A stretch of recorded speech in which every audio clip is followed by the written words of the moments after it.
Welcome to the herd and thanks for listening. If you enjoy this sodcast, please like it, share it, give it a good rating, and follow, and help more people find their way into the ruminati herd. If you have suggestions for improvements, please let me know. Howdy, everybody. Welcome to this episode of the Meet Your Herdmates sodcast. I'm pleased to be joined by someone I consider a member of my brain trust, Dr. Sara Place. Thank you for joining us. Thanks for having me. Appreciate it. So you grew up you call it upstate New York, but I used to live in way upstate New York, so I don't know. Yeah. I grew up in central New York, and that's actually where I'm at right now is central New York State. So if people are familiar with where Syracuse, New York is, just a bit south there, in the rolling hills, lots of dairy cows around part of New York State. Yeah. And you've got history with dairy cows going back a ways. Yes, yeah. So I grew up on a dairy farm, not far from where I currently live, 70 cow dairy. So truly the Red Barn family farm situation, just my parents and my brother and I providing most of the labor there. Which is always good.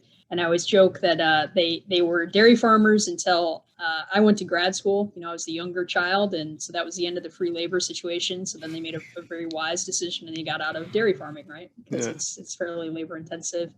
But they still farm. And actually my brother's is involved directly in the dairy industry. So I'm the one immediate family member that's actually not in production agriculture on a daily basis, but still involved in the industry for sure.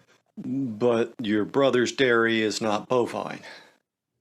So he does goats, and then he actually, in his quote unquote day job, is a manager on a large cow dairy. So he's got 2 lactating ruminants on a daily basis that he deals with. Okay. The small ones and the bigger ones. So yeah.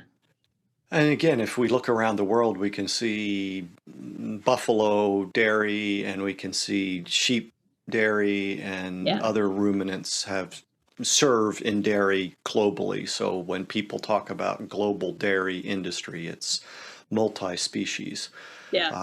Let alone breeds of cattle. I mean, yes, exactly. Or getting into some pseudo ruminants too, right? And some camels and everything else, right? There's lots of animals that get milked for sure. Well, yeah. Reindeer, right? Horses, even. Horses, yeah. Which, if she doesn't want to get milked, that's a rough job. Sure. So 70 cows, you said, for your family's farm. How would that rank today in New York for a size? Yeah, that would be very small. So compared to today's average. So what's happened in the dairy industry is that just because it's a low margin business, it's commodity agriculture, you can either diversify and try to direct market, which is again what my brother and sister-in-law have tried to do with their goat dairy, or you try to get larger, right, to actually achieve enough margin to send the kids to college and things like that. So I'd say the average now in New York State, I haven't looked it up recently, but I'm sure it's a few hundred at least cattle on an operation. There's some dairies in New York State that are 3,000-4,000 cows. That's usually about as big as you're going to get around here. In the Western U.S., you might get a little bit bigger in a single site, but yeah, that's kind of the mix. And we still have, right up the road from me, there's a grazing dairy, right? And they do some of their own marketing of their own product. And they probably have a few hundred cows, right? So there's a mix of that, of where you have more what we call confinement operations, where the animals spend most of their time in a barn, and then operations where animals are still grazed. And for example, like our farm is kind of that traditional model of, we had a tie stall barn. As I sit here in January, it's really hard for a cow to find a lot of forage on her own at this time of year in New York State, and similar to a lot of we have a few inches of snow outside, so it's tough to graze year round in some of the traditional dairy states like New York and Wisconsin. So you usually have animals in the barn part of the year, and then they would graze and still come in the barn at night. It's often what we would do from a management perspective. And that's kind of that traditional model. that was more popular here in New York State. Hay and corn silage and maybe some Exactly. haylage production, Yes. the cropping. So while we've had this reduction in herds, but numbers of animals really haven't changed that much over the last few years, but over the last couple decades, there's been a definite downward trend in numbers of cows, right? Yes, yeah. For dairy specifically, what we've really seen, the drop really started happening right after World War II, and that's when we peaked in the United States for how many dairy cows we had. We had somewhere around 26 million dairy cows in the U.S. at that time. Now there's around 9.3 million, and you're right, it has been fairly steady for the last 15, 20 years. We've had a pretty constant herd. So yeah, all that's really happened is that the cows have concentrated in certain areas, right, if you will. And we're producing ever more milk because milk production per cow keeps increasing every year. And a lot of that's driven by genetic merit, is what we call it, of the animals. Just their ability to produce milk has improved or increased over time. And maybe nutrition contributes as well. Yes, yeah, that's always the story in animals, right? You can have a whole bunch of genetic merit, but if you're not providing good nutrition or a comfortable environment, they're still not going to make that much milk, right? So it's kind of it's both going together. It's the environment plus the genotype, right? Plus the genetics of the animal is how they Yeah, actually express it, the phenotype. yeah, Yeah. E by G equals P, is that the Yes. and is there any lesson there for human health? I don't know. Could there be? Um Maybe. I'm y- sure there's been rapid genetic change in people, right, in the oh, last 4 years. Yeah. indeed. Um I heard somebody, and I can't recall the number, but they talked about the idle acres in New York State, and I would assume other parts of the Northeast where a lot of that farmland is not productive in an agricultural sense at this point. And in that eco zone, that means it's reverting to woody species of various merits. And so there's a lot of barns that are returning to the environment, to the elements, so to speak. And Yes.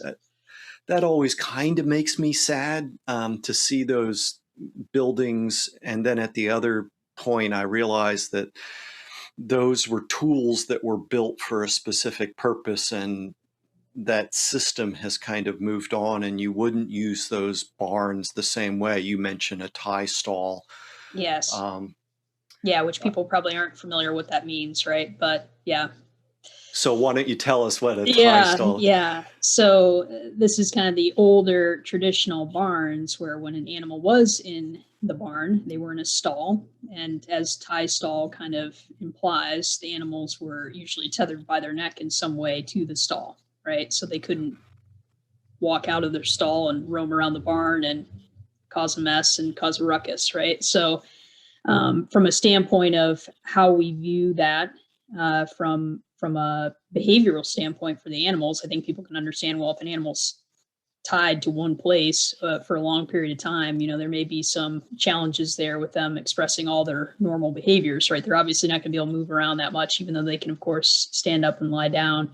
So that's one of those innovations, that has taken place in the dairy industry. Is, I mentioned that earlier, cow comfort. That's been a big focus, is understanding, hey, when animals are more comfortable, they're going to be a lot more productive, but also it's just the right thing to do, right? And just better understanding animal behavior. So instead of tie stall dairies now, when we have dairy farms that have confinement, have barns, they're typically in what we call free stalls. So essentially the animal can choose which stall she would like to lie down in, and she can walk around and get to her feed and mosey around with her with her pen mates in the pen, right?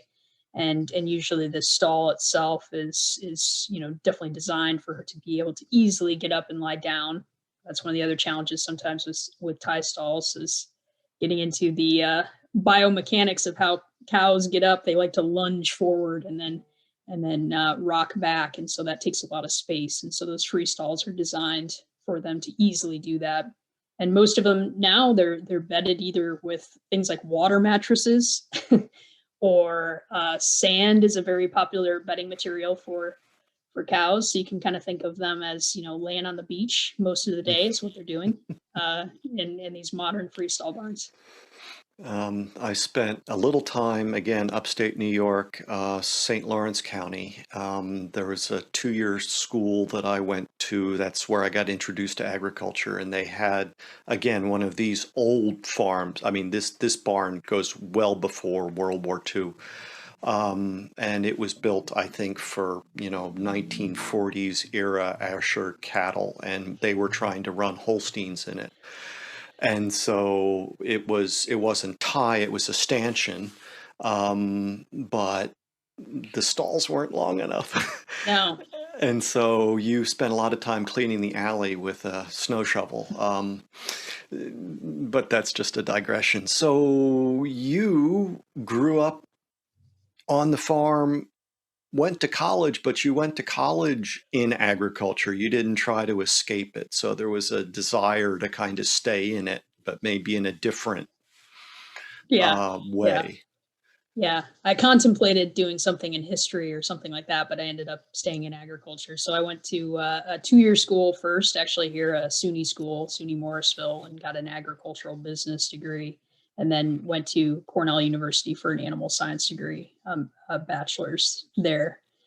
So was actually very focused on like the production ag view of it, right? But when I was at Cornell, did an internship with Cornell Cooperative Extension where I worked with a nutrient management program, right? So nutrient management being, how do you manage nitrogen, phosphorus, these different nutrients that are needed in agriculture, but it can also cause environmental concerns, right? If you're not managing them properly for water and air quality. So that's really where, I kind of got started of getting my education in agriculture further, learning more about production agriculture and the business side of it, but then also, pursuing my interests, which has also always been there because I live in a beautiful area, right? I love nature and the natural environment and agriculture. And so it just kind of led me to pursuing this career, if you will, with the combination of the two. So I'm still on that track at this point of combining those two interests. Yeah, natural is an interesting word if we can just get Sure. away from the Yeah. whole marketing side of things. Yeah. To some people, nature means anything other than human, which is interesting. But few people, I think, not enough people reflect on the the fact that the more productive agriculture is, the more sparing it is of the rest of the environment, right? We don't have to plow up as much ground. We don't have to cut down as many trees. And hopefully, as you've been looking at efficiency, the impact that then has on the environment writ Yeah. large. Yeah. So that's a great highlight of this challenge, right? Is that people often talk about that of like land sparing versus land sharing, right? And this idea of what is natural and nature is very important there. So we really need both, right? Where we do need to not obviously use every square foot of land on planet Earth just to feed ourselves, right? I think most people can understand that. But at the same time, and I'm sure we'll get into that, right? Especially with ruminant agriculture, nothing is either or. You can have natural habitats and you're still producing food and fiber. And I think that's always what makes it challenging. And part of my worldview is just that we shouldn't view humans as a separate and apart from nature. Essentially, we're just another animal. We're just an animal that's really good at manipulating our environment, right? So we can have this conversation on opposite sides of the country instantaneously right now, which is a cool perk. But we're still a part of the environment. And at the same time that we're doing this, the thing that I've learned is 45% of humanity consumes less than 1,000 kilowatt hours a year, Yes. which is a large North American refrigerator. So Yes. there are issues that maybe we ought to be paying more attention to than some of the ones that we are, but that may be for a later episode of this. So, um, you from Cornell with your undergrad. Now, did you get your master's at Cornell or? No, so yeah, I graduated for I was in my last semester at Cornell and wasn't quite sure what I was going to do. I had a desire to leave New York State. I was thinking of going to California even just to work in nutrient management, and then ended up at a conference probably in February of that year that I was going to graduate. Somebody came to spoke. His name was Frank Mittliner, which I'm sure people are familiar with, right? This professor at UC Davis, and gave a really interesting talk on cattle production, a bit on climate change, but also just actually smog, which is a big issue in California, and just a story of how the dairy industry there was being pointed to as a major source of smog forming pollutants. It turned out that wasn't true via the research that he did, and kind of updated what the California Air Resources Board's calculations were for cattle. But I just found that very super intriguing. That whole idea of, hey, there's this whole area of research that's happening that really piqued my interest, combined my two interests of the environment and agriculture. And so after Frank got done speaking, I walked up to him and introduced myself real quick and said, hey, I'm really interested in this topic. Would be interested in pursuing training in this, graduate training in this. And I think within 10 days I had applied to UC Davis for grad school. So that was the only place that I did actually apply, and went directly there into a PhD program in animal biology at UC Davis. Okay. Um, that that cycle of the accusation, the statement, and then there has to be the work to actually get the information that hopefully then goes back and changes the policy. But meanwhile, everybody thinks that what they've been hearing is true. We seem to be always behind the curve in this. Yeah, we get stuck in that pattern a lot. Yeah. What is the saying? It takes an order of magnitude more of information to overcome. So, and it's true. It's true. Yeah. Okay, so ruminant animal agriculture has been accused of being an inefficient way to produce food for humans. And I know the points that I would tick off as far as refuting that, but I'll give you the chance to start it. How would you answer someone who says we should stop ruminant animal agriculture, and we'll start with the inefficient use of resources argument, and then we'll move on to some other ones? Yeah. The whack-a-mole of all the arguments. Yeah. So I think the key thing is just, when somebody says something like that, it's like, well, what does that mean, right? Inefficiency. How are we defining efficiency? Right. And I think that's where it's always instructive to start the conversation, because usually folks are looking at things like what we call dry matter conversion in animal agriculture. So this is the idea of how many pounds of feed dry matter does it take for the animal when they're consuming it to convert it into a product, right? Whether it's beef or milk or chicken, whatever it may be. And when you look at things that way, right, it does indeed take, especially ruminant meat, whether we're talking beef or lamb or goat meat, it will take those animals more pounds of dry matter feed to make 1 pound of whatever that meat product is. That's absolutely true. But of course, the reality is then you had to look at the inputs. What is that dry matter? Are we managing resources so we have more dry matter, or do we care about other things potentially? And that's where the complexity comes in, right? Is that ruminant animals, most of that dry matter, that feed that they're eating, are things that are not in direct competition with human food, right? And ultimately, I think that's where that inefficiency argument is coming from. It's just as we referenced earlier, we have this grand challenge. We do have an increasing population. We do have to nourish ourselves, and we do, we have the confines of planet Earth currently, right? Despite the best efforts of Elon Musk and others, right? We're still on Earth, so we do have that reality. But coming back to those resources, it's important to just look at, you know, are these resources that these animals consuming really in competition with other better uses potentially? So, to dig into that deeper, then we can say, well, yes, it does take, for example, beef cattle more pounds of dry matter. If we look at it from a life cycle perspective, and we account for the cow calf part of the production phase. So this is the mama cow and her calf grazing on the landscape all the way through when an animal maybe is finished in a feedlot, right, eating a more grain-based diet. Add that all up, it'll take somewhere around 13 to 14 pounds of feed dry matter per pound of live weight gain that the animal has, as compared to chickens, which maybe only takes 2 pounds, right? But if we actually dig into what is the chicken eating versus the cattle, right, 90% of what the cattle are eating is actually forage or byproduct feeds.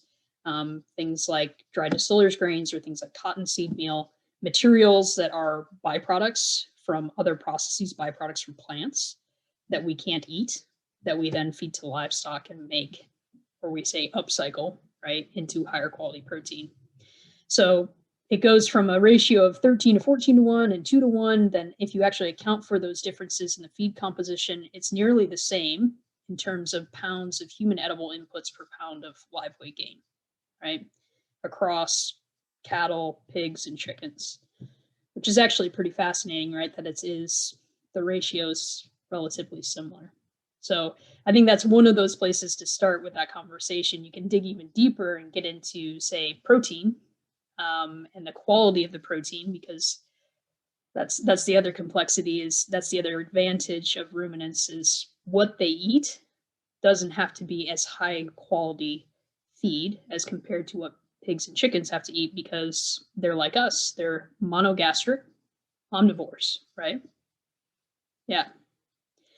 So that it gets complicated, but that's, I think, half the time I almost take it personally when people think ruminants are inefficient. It's just like, you don't understand what ruminants do, right? Because they're really cool. They're amazing animals, but we don't want to turn ruminants into monogastric species, right? We do finish animals on grain-based diets, et cetera. That does improve the efficiency, but we're never going to likely only feed corn, soy diets to cattle. That's not going to happen, because that's not what they're good for, right? That's what monogastric animals are a lot better at doing. And that ruminant physiology and just how they're designed is really what explains a lot of these differences. Indeed. And I've heard the trophic level argument, um, where because, for you lose 10% or whatever the figure is of the feed value feeding, and that's a version of this. It tends to just look at calories, and again, many people are going to be familiar with the weakness of just looking at calories. But what that argument ignores is that most of our plant source foods aren't consumed in their natural state. Um, they have to be processed. So how much energy do you have to expend to process the plant source food to get it into an edible form? And while you do that, as you mentioned, there's all the byproduct feeds or waste material. Um, I think the other side of another facet of that argument, and like you say, it tends to devolve very quickly into all these rabbit holes, which may be why people use it all the time. But this idea of animal agriculture using all this land that could be used to grow food that humans could consume. So Mhm. we established that the animals, what was the figure? Something like 16% of what the global domestic livestock herd, well, herd wouldn't be appropriate because it's going to include chickens. Herd and flock, yeah. Yeah, herd and flock. The FLIRD consumes is potentially human edible. Some of that may not be because grade makes it not edible, but it's merely 16%. Now, that may have to do with the fact that most of that feed is going into ruminants, and only 4% of what the global ruminant herd consumes. So in that sense, that's a difference in between, like you say, the monogastrics and the Yes. ruminants. But in terms of the land that's suitable to produce the food that humans could consume versus feed for animals, that's another aspect of this that needs some attention. Yeah, absolutely. So those questions about essentially resource competition, right? Are livestock eating off our plates, right? Or are they adding to the bounty on our table, if you will? It is about that direct competition, as we were just talking about, right? But then it is the land piece, and that is an important consideration as well. So, and as you were talking, this is the advantage of doing this at my computer, right? I can pull up this UNFAO paper that we're referencing. But essentially, when we do look at it globally, and we look at the total FLIRD, if you will, global livestock, 86% of what they consume is either forages or all these byproducts that we keep referencing that are not human edible. And then 14% are mostly cereal grains, right, that we do feed to livestock. Again, most of those cereal grains are not what we want to eat directly, right? Most of us would not want to eat field corn, but we could if we had to, right? And I think that's one of those things that sometimes gets lost too. Is it's not when you drive through the Midwest, you're not looking at fields of sweet corn, right? That's not what it is. So if we look at this paper here, so essentially the direct quote is grains make up only 13% of the ration, right? Meaning the total amount of feed that the animals eat, but represent 32% of global grain production. So it is a larger proportion. It's essentially a third of cereals that are going to livestock. So that is one of those trade-offs, right? But if we don't use cereals, we don't get as much animal protein production. And this comes back to this question that this point about calories that you were talking about earlier.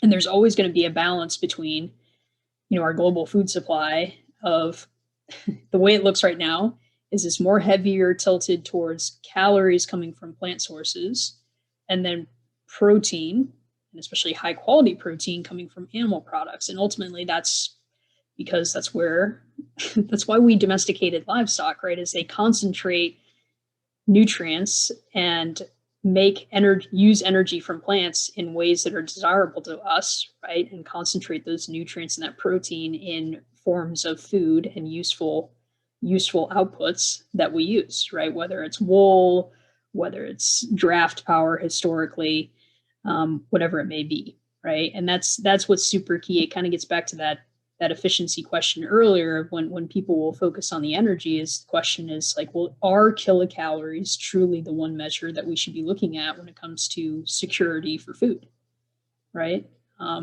Isn't there some logic there of giving up some efficiency of energy, right? Because, and I'm sure we'll get into this with greenhouse gas emissions, but the lowest carbon footprint diet would just be eating pure sugar cane, right? Or sugar, because that's the most efficient way to produce calories. Absolutely. Right.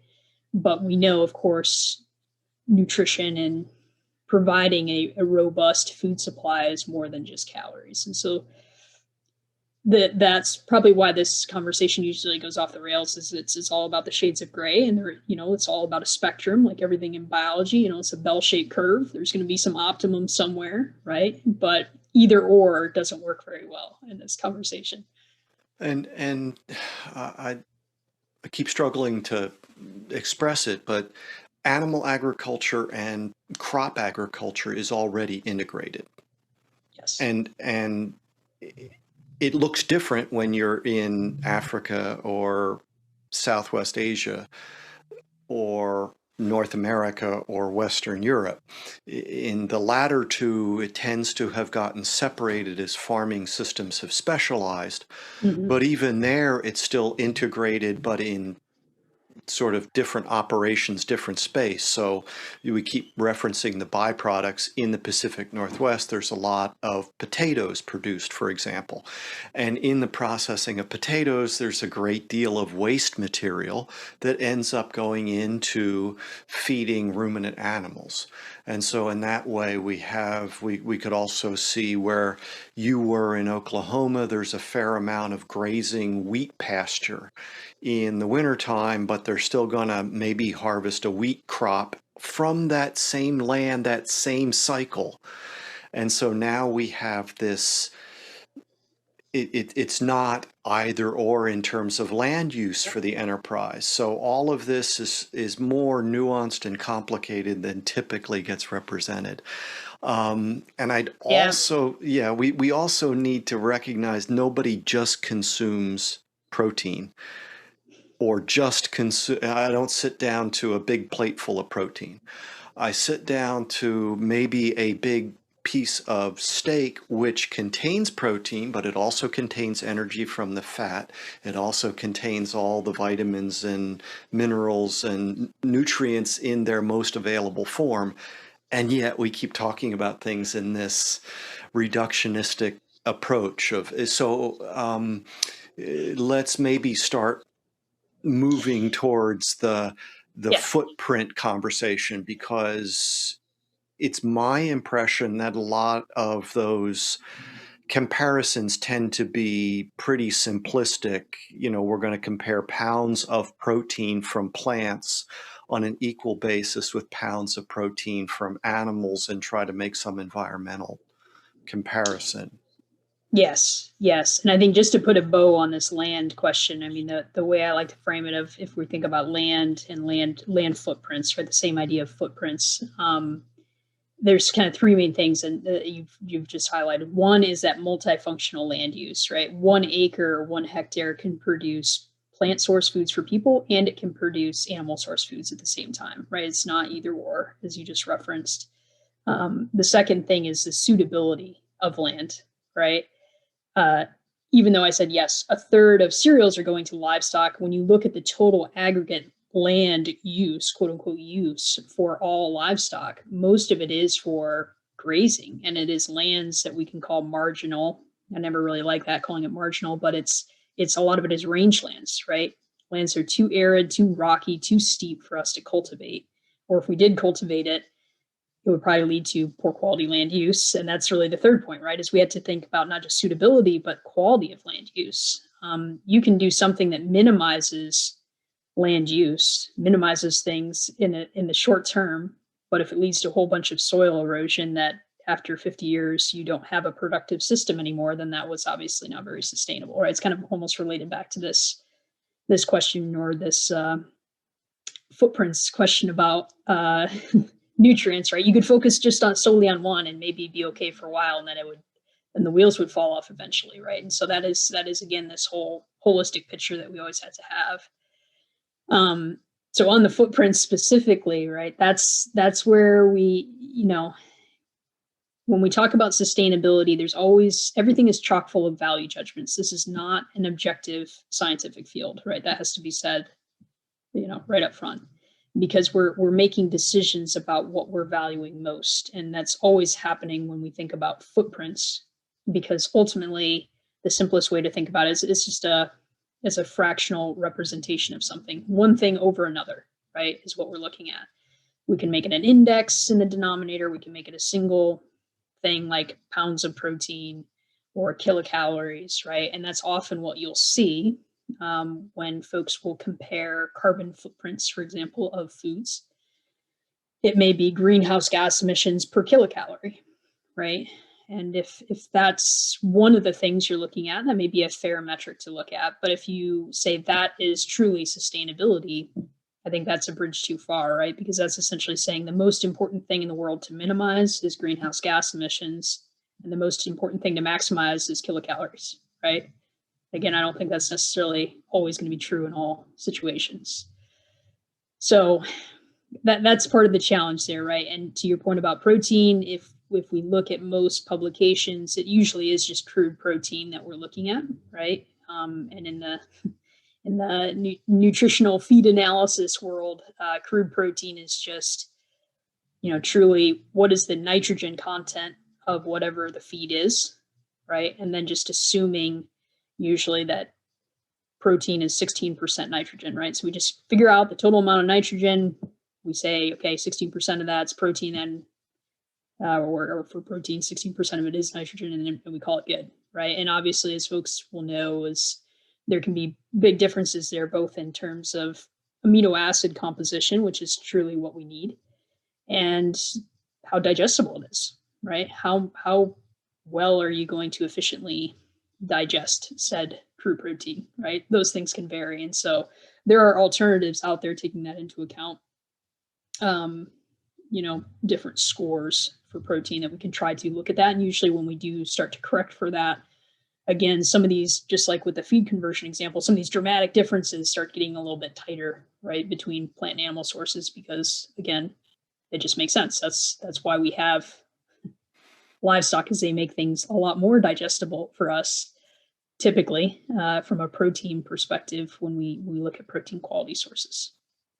I'm recalling one of my mentors, Carl Hovland, and he wrote a memoir of growing up in Wisconsin, and his childhood, his parents were actually clearing land to develop, and it was only when the cattle came and their manure came that the land improved.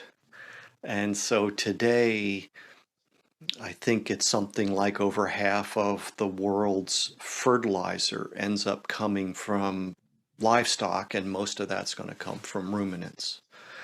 So how does that factor into the whole sustainable food system conversation?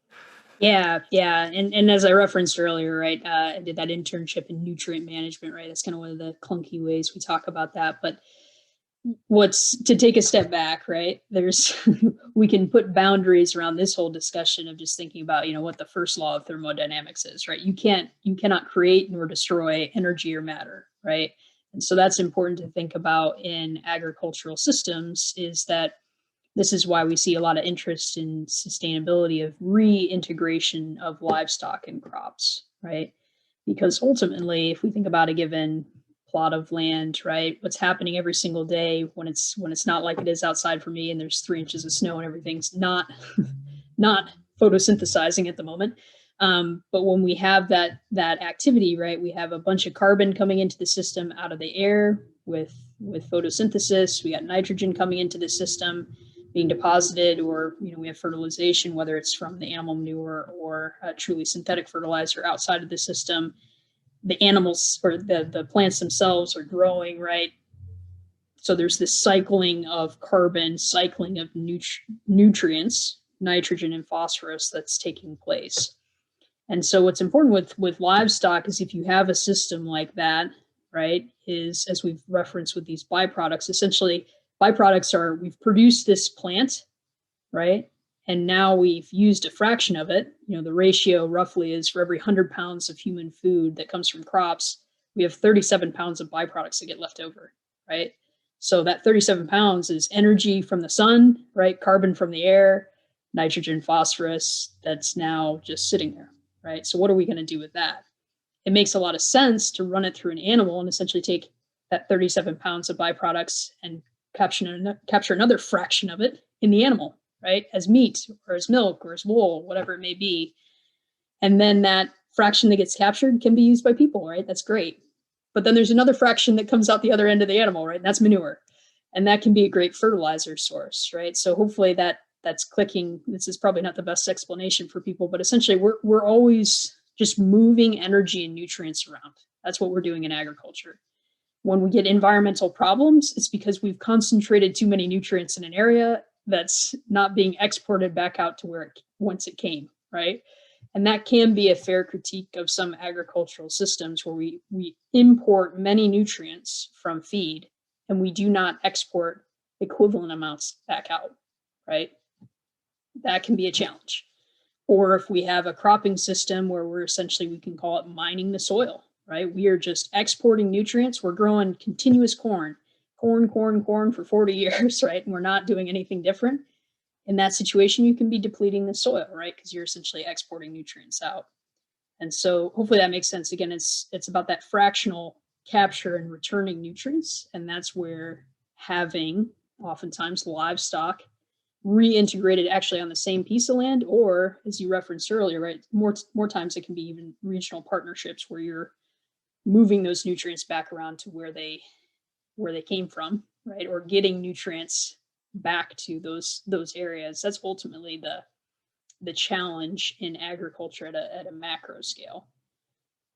And there's recently a paper out of Brazil that referred to fertilizing the pasture during the forage phase of the livestock cropping system, and that the majority of those nutrients would still be there when it came time to rotate into the crop, and that allowed them to produce more food with fewer inputs on the same amount of land, which is exactly what my concept of sustainability, with the understanding that we're stewarding the resource and we're trying to protect, to keep nutrients where they need to be rather than moving, as one Yes. example. So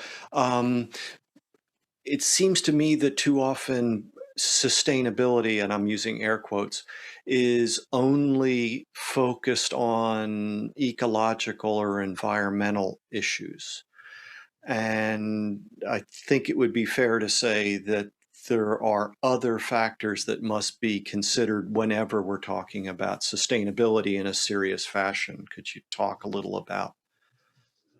Yeah. So, I mean, there can be many definitions of sustainability, right? In the context that you're talking about, right? Yeah. The UN for their definition of sustainable development is essentially meeting the needs of the present without sacrificing the ability of future generations to meet their own needs, right? That's one way to look at it. So it is about a long-term focus, as we've kind of danced around in this conversation, but it's also about, yes, more than the environment, right? There are different models of how to represent that, but essentially we have to consider social aspects, right? The people part of everything. And we have to consider economics, of course, as well, right?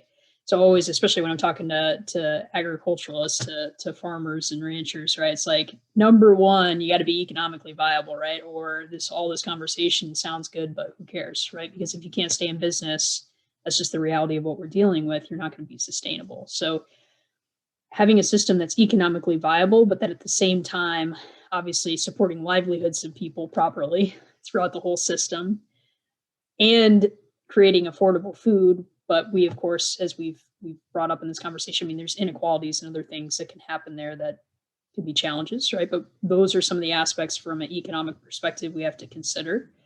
And then on the social side, this is where things get really squishy, right? Of quality of life, but also culture, right? And this is where I'd say we have to think about this intersection of human nutrition and what kind of quality of food supply are we providing, and things like animal welfare, right? And people's different perspectives of technology use, right? We've talked about efficiency. Some people that turns them off immediately when they hear that about agriculture. And so that's why there's a whole wide array of choices when we get into countries like the United States of different production systems to meet people's perceptions, right? Or what they want, right? That the more squishy aspects of it, if you will, on the social side, the ethics of it. So all of that is sustainability, which is why it's so hard to talk about, right? Because you're trying to balance all those things at the same time. And hopefully, as people hear that, they realize, well, it's impossible to balance all those things the same everywhere at the same time, right? And for this at the same way forever, right? So these things are always in flux. This conversation is never going to go away because it's a question of how should we feed ourselves. And as soon as we use the word should, right, we've departed the land of objectivity and we're again in value judgments. And so we're balancing all these things and trying to figure out what's best in the given place that we're in and at the time. And it's always going to change. Okay, so eh, we've we spoke before we got started, and I keep saying I need to just start right off the bat rather than have conversations. But um, indeed, we've already covered some of those things that make this sustainability conversation very difficult to have, because it can, even if people are sincerely engaged in the process and not using it as the whack-a-mole that you mentioned, there's just so many perspectives that people can bring to it that it's hard to get everybody to hear each other. One of the aspects that you, and it's not that you invented it, but ecosystem services, you introduced me to that concept. So my version of that is that when we have people in North America grazing cattle on grassland to produce beef, they're also providing additional services that they don't get compensated for. Yet they're a benefit to society, and we have people who are saying, oh, but you know that beef is diminishing people's health and it's contributing to global warming, so therefore, that's a negative. That's that social cost of. And so what are some of the benefits besides, tasty T-bones, that are contributed by the beef industry, for example? Yeah. Yeah. So yeah, this idea of ecosystem services is kind of a clunky way to talk about it, but it's essentially the benefits that we get from nature, right? The goods and services that we get from nature and natural systems, and from ecosystems, right? So this concept's been around for a while, for sure, but it has many different aspects. So actually, the provisioning of food, right, is an ecosystem good, an ecosystem service, right? Agriculture itself is, we can say, again, as we've discussed, natural. What the heck does it mean? But it's not quote unquote natural, right? It's a human manipulation of ecosystems. That's what agriculture is, to enhance the provisioning of food, right?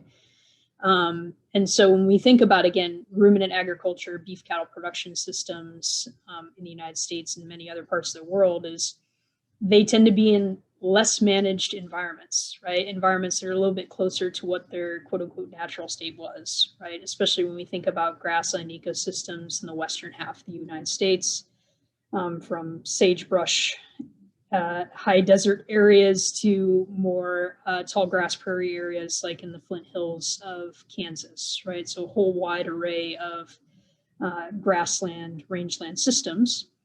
In those systems, there's usually very few inputs coming into those systems. So just as we talked about with agriculture, the challenges of nutrient management, in most rangeland ecosystems, we're not fertilizing the ground, right? We're not putting synthetic fertilizer into that system. We're not adding nitrogen and phosphorus. The main inputs were probably the fuel in the cowboy's pickup truck, or the four-wheeler, or whatever they're using, right? If they're not using a horse to go out there. And so really those type of systems are very low input. And this comes back to this question of efficiency before. And sometimes people will say, well, it's low inputs, low output, but we're not putting a lot into the system, and we're getting high quality beef out of these systems. So, and as you referenced, so what are some of the other things besides the beef? If we think about a system like that, well, we have the regulation of water quality and air quality in those type of systems, right? If we have a grassland system, we're probably able to capture a lot more water within the soil, right? Have that percolation of water down through the water table. We're probably providing a lot of habitat for natural species, right? And these type of grazing systems, we're not just producing domesticated animals, right? We have a whole host of species, from insects to birds, that are probably there as well. It's incredibly important. So yeah, there's so many different ways to think about that, and some of those intact grasslands, right? I've heard this phrase of like the northern Great Plains, especially in eastern Montana, and there's different parts that are not fractionated yet, not broken, fragmented by cropland, those big class areas of grassland.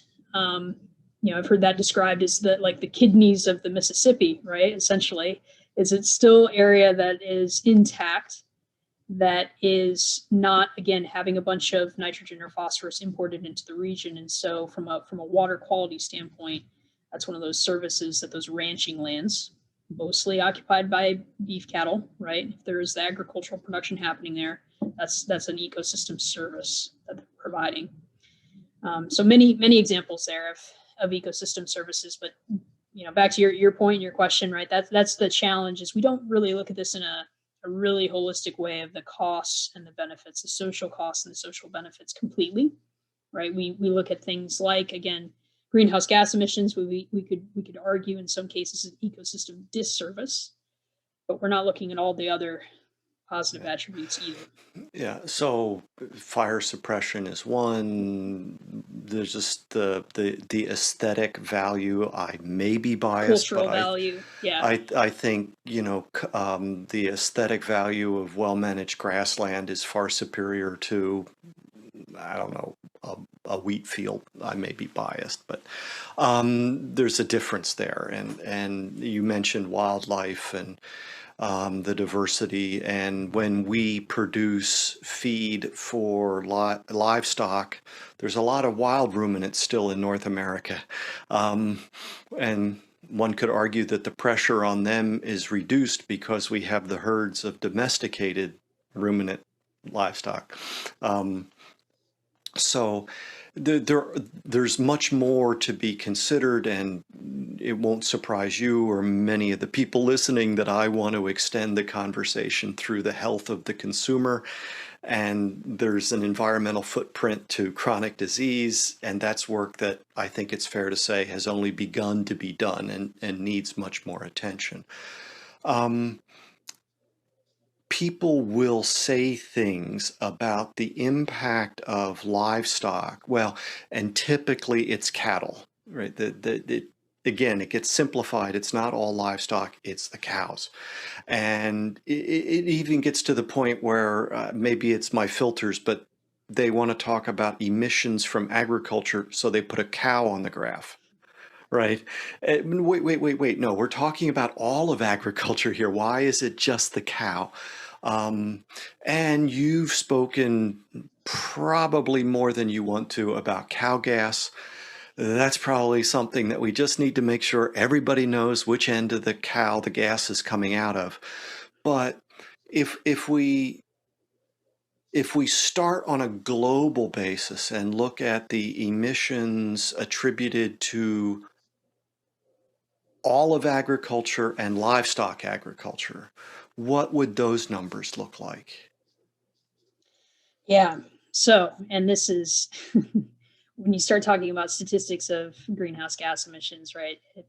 It's things can get confusing really fast, because it's just like the efficiency discussion we were having earlier of like, you got to be certain what is actually in the numerator, what's in the denominator for this percentage, and does it actually apply to what the heck you're talking about? Usually, sometimes things don't pass all three criteria, what people are actually talking about, and that's where things get confused.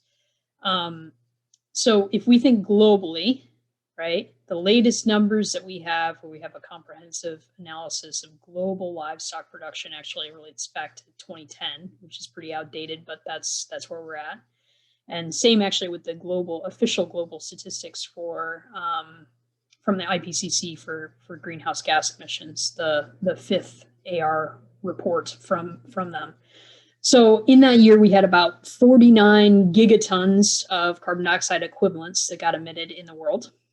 So it's a big number that's hard to wrap your mind around, but those are the human-caused emissions or human-attributed emissions. Of that 49 gigatons, 14.5% can be attributed to livestock production. And to your point, Peter, usually when people say livestock, they think cattle, but that's chickens, small ruminants, buffaloes, cattle, all of it together. So that's the global statistic.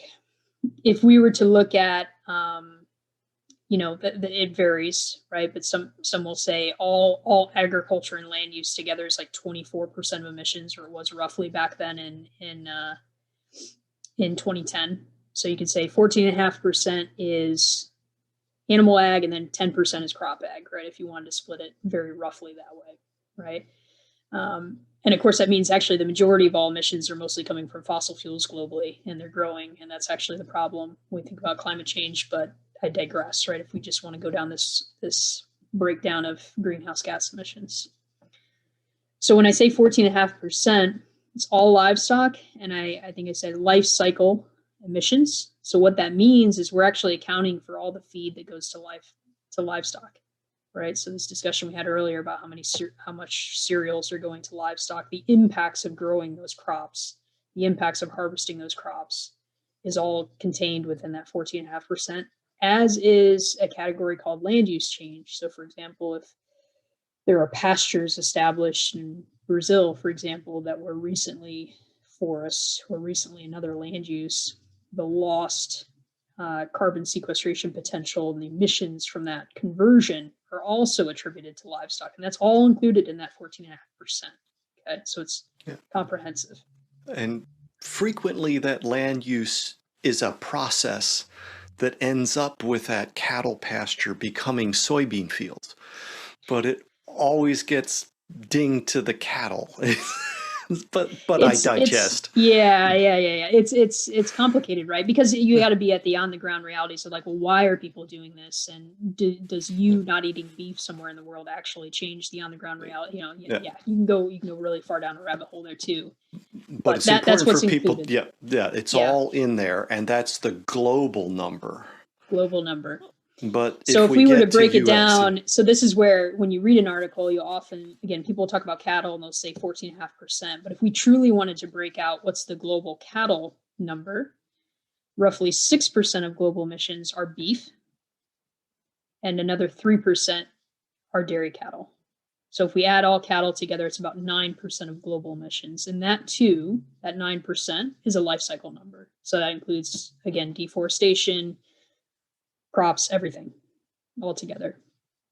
If we wanted to break it down even further, said, well, what about North America, right? US, Canada together, our cattle industries, beef and dairy industries in the United States and Canada, what is our contribution to global greenhouse gas emissions? It's about 1%, right? That's what the North American cattle industry contributes. And again, that's comprehensive. That's all the feed it takes to feed all the beef and dairy cattle in North America. So, that's not nothing. We should work to reduce it. We will. But also I think people can appreciate, right? You could do a Thanos snap and get rid of all the cows in North America and it wouldn't make any difference, right? Of the global greenhouse gas. What did you call that? A Thanos snap? So if you're not into Marvel comics, that doesn't make any sense, but okay. Yes. Cultural reference, sorry. Yes. Okay. No, please. Yeah. So those are the emissions breakdowns at a global. Okay. But I think it's also important at the same time to say what percentage of the world's beef and dairy animals does the U.S. have? And what percentage of beef and dairy does that contribute to the total to produce 1% of the greenhouse gas emissions? Yeah. So if we look at just beef specifically, it'll vary depending on which database you look at of what percent the United States, for example, has of the global cattle herd, but somewhere between 6 and 8% of global cattle are in the United States, yet the United States produces 20% of the world's beef, right? So that's a big differential there, and hopefully that makes sense because that means our cattle herd is actually more productive in terms of producing more beef per animal than other parts of the world on average, right? So that's part of that efficiency that we've been talking about. Of sometimes I think it's counterintuitive to what people think, right? They think maybe more low input systems. Again, there's always this challenge there because sometimes low input's good, sometimes, but in the aggregate, we do have to think about that total productivity. And it's more than just what the animals eat or how they're housed. It's also the genetics of the animals. It's animal health, for example. It's how long does it take a cow to get bred back, right? animal reproduction is very important for sustainability, right? So a good example there is that if we think about the US, we are the #1 beef producer in the world. A couple of years ago, we produced around 27 billion pounds of beef in the United States.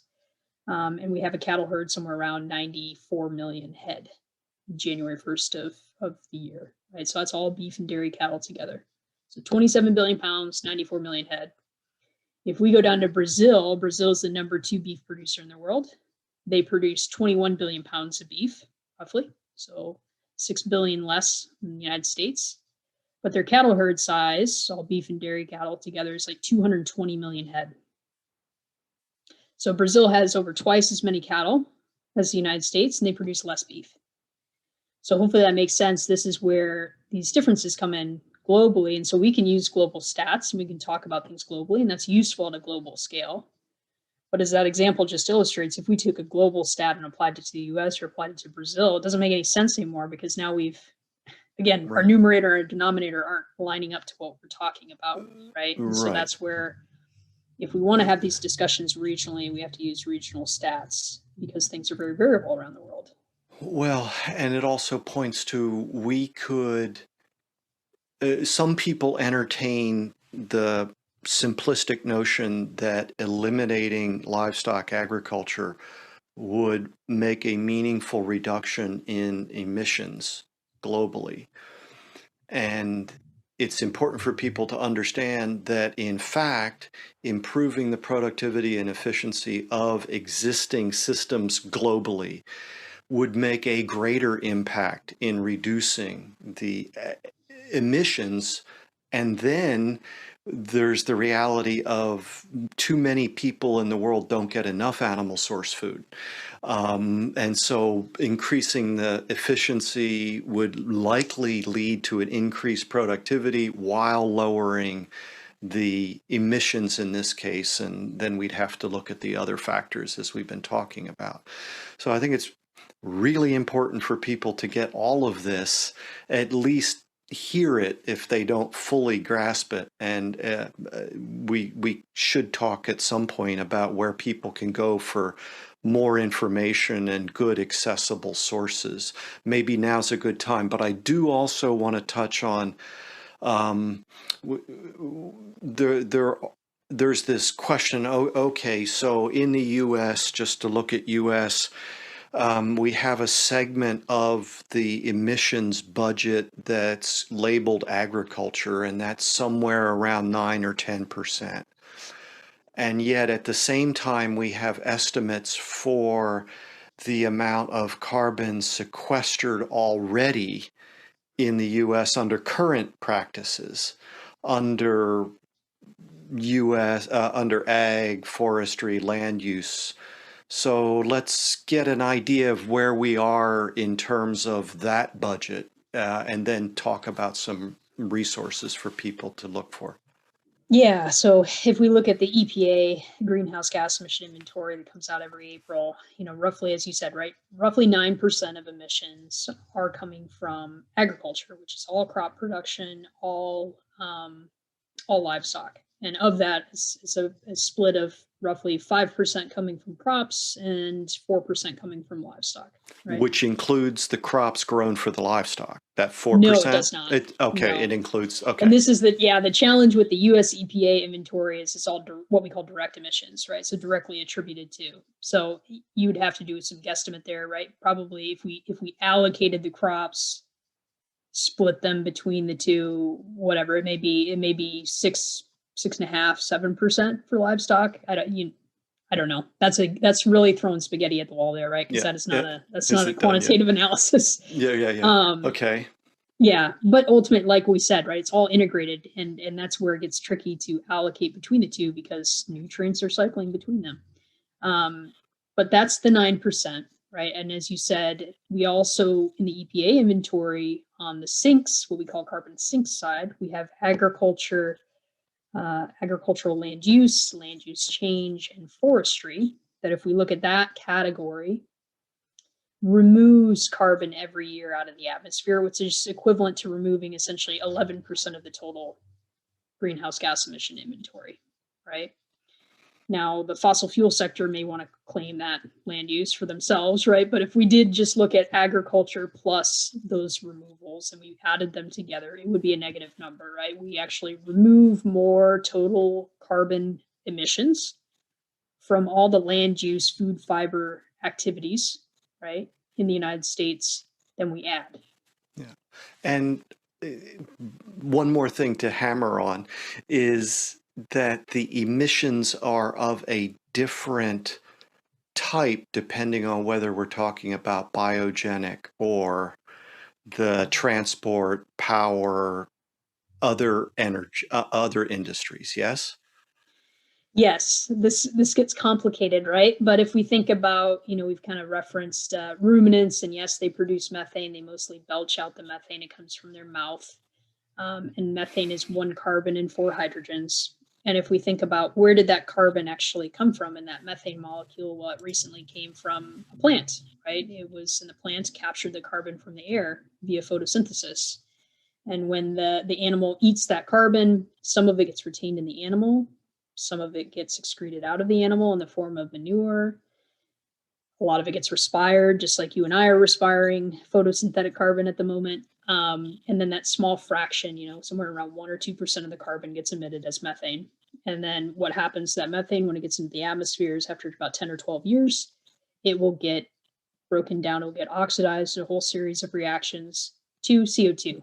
And so we can think about that cycling of that carbon atom as it's just cycling around, right? The concern is that the ruminant is converting it to a higher global warming potential gas temporarily in the whole system, right? And so this comes back to this question of balance.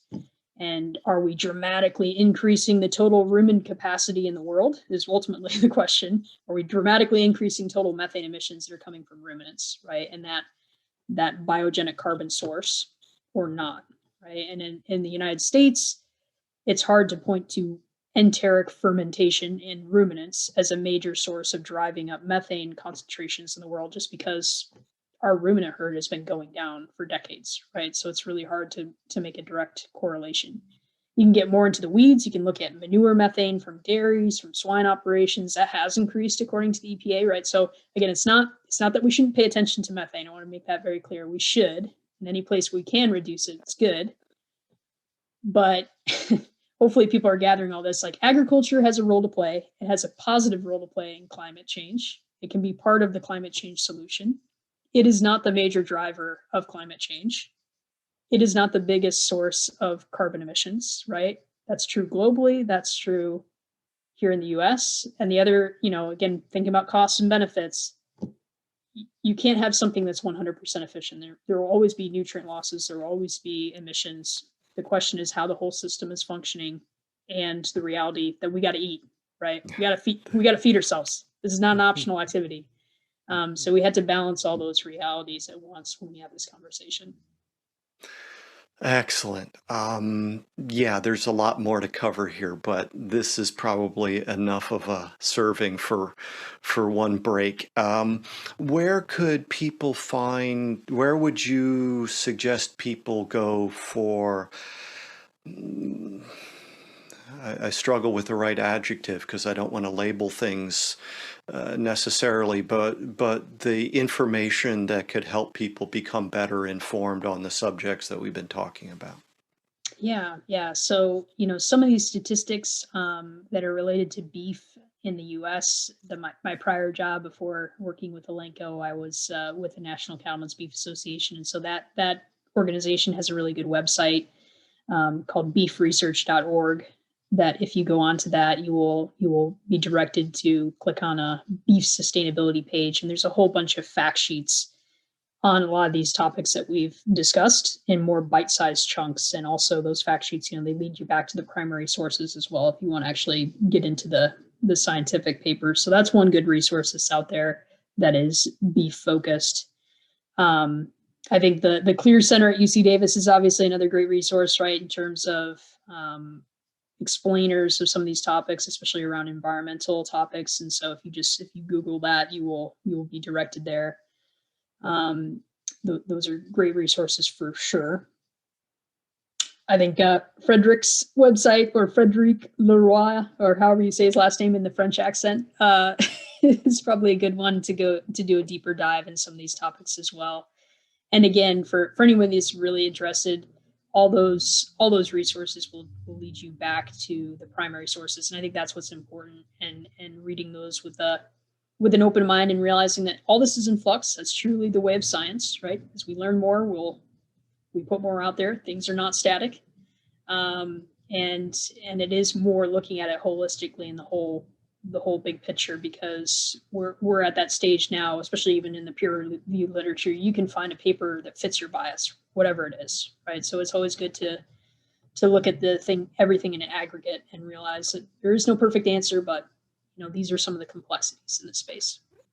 And one last thing, would it be fair, or would it just be my bias, that some of the conventional wisdom about what constitutes a healthy diet is playing a part in a large amount of this conversation about what we should be eating or therefore producing, and global issues?